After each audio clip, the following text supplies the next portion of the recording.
Hi everybody, welcome to Thea and Olaf. My name is Irene. With me is Olaf, our Samoyed doggy. And today we'll be talking about a slightly touchy subject, and that is whether or not you should crate your dog if they have separation anxiety.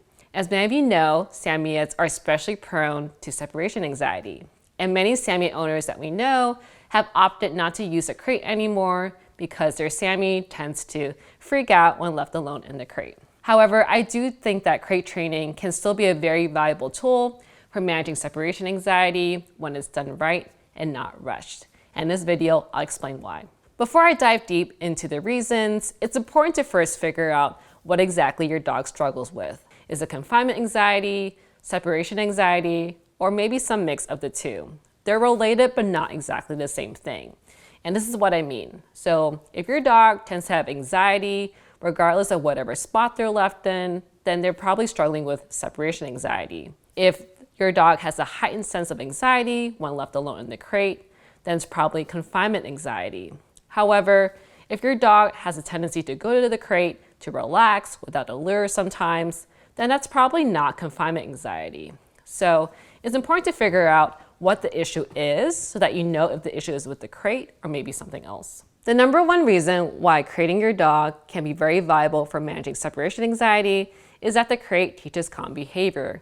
When you make the crate a very awesome place for your dog and it's a place for them to relax, then they'll learn over time that that is where they should go to relax and calm down.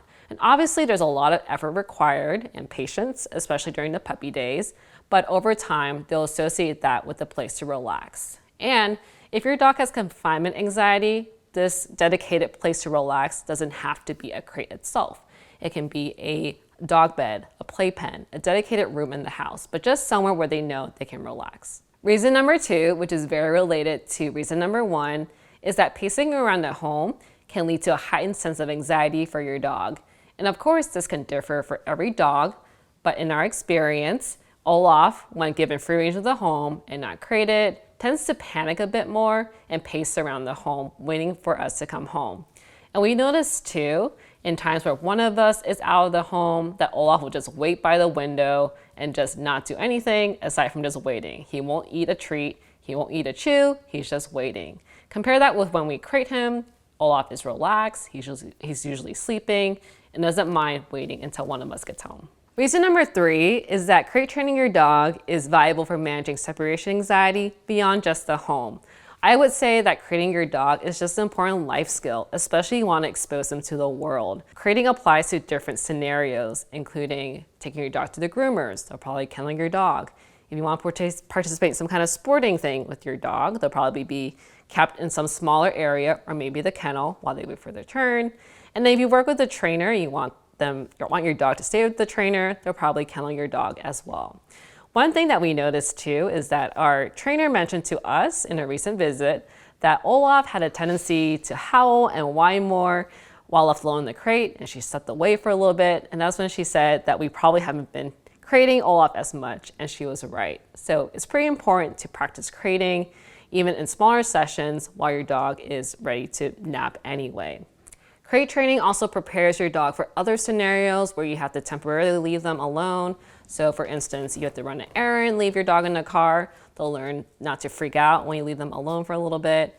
Or maybe you're at the coffee shop and dogs aren't allowed inside or it's tight inside. You can leave them outside for a little bit, get your drink, and then come back out and get them, and they'll be calm during that instance. Now let's talk about my tips for crate training your dog. The first is to make sure that your dog has had plenty of exercise before crating your dog. That way they're fully ready to relax. My second tip is to make the crate an awesome place to relax, and it should not feel like any form of punishment. In the crate, you can put some treats, maybe a chew that your dog really likes. You can put some bedding if your dog really likes soft surfaces, or remove all bedding if your dog prefers hard surfaces. And if you have a Samoyed like we do, I highly recommend using an ice pack because Samoyeds love all things cold. My third tip is to practice crating in short intervals. So don't feel like you have to practice crating overnight because that is way too long for your dog to practice something like that. I would recommend just doing a few short minute sessions where you put your dog in the crate, lock it, you step away in a different room, or you walk outside altogether and come back after a short period of time And that way your dog knows that you're not gone indefinitely and that you will return. So that's it for the reasons why I think crate training can be very valuable for managing separation anxiety. And crate training is a lot more common in the US and Canada compared to other countries. So I'm sure our international friends will have a different opinion on this.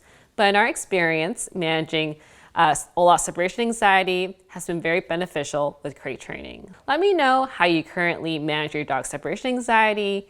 Do you currently use a crate, or have you skipped it altogether? I would love to know if your dog has separation anxiety or maybe confinement anxiety. Let us know about your experience in the comments section below. And as always, if you enjoy this content, make sure that you like, subscribe, and hit the bell for notifications. Thanks for watching.